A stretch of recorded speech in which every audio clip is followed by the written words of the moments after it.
السلام علیکم، امید ہے آپ سب خیریت سے ہوں گے۔ آج کی ایکسرسائز نمبر ہے 71 اور اس کو دیکھ لیتے ہیں۔ اگر اس میں کوئی بھی اس کی ٹرانسلیشن میں مسٹیک ہو تو کائنڈلی مجھے بھی کمنٹ سیکشن میں مینشن کر دے تاکہ میں بھی اس کو کریکٹ کر لوں۔ اسٹارٹ کرتے ہیں ایکسرسائز نمبر 71۔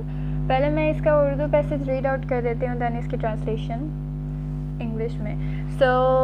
مشینوں نے ہمیں ان دو چیزوں سے محروم کر دیا ہے جو یقیناً انسانی مسرت کے اہم اجزاء ہیں۔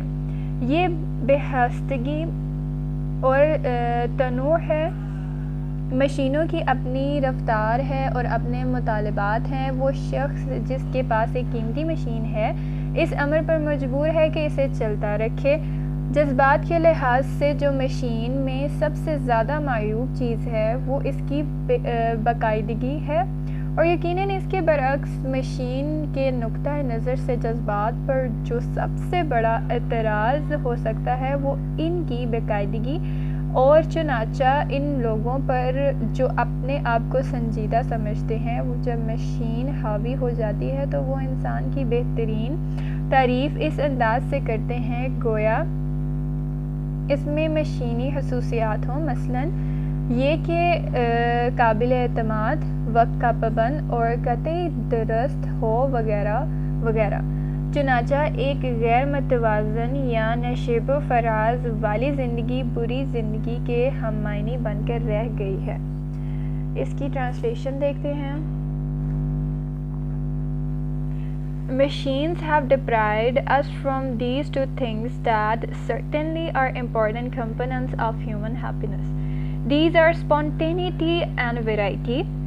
Machines have their own speed and own demands. The person who have a valuable machine is forced to keep it running. From the point of view of emotions, the thing which is very important for a machine is its regularity. And certainly from the emotional point of view of the machines, the great objection which can be raised is its irregularity. When the machine dominates those people who consider themselves serious, they talk about men in such a way as if he had machine-like qualities. As an example, he should be trustworthy, punctual and accurate, etc., so that an unbalanced or life of ups and downs has become synonymous with bad life. یہ تھی exercise number 71۔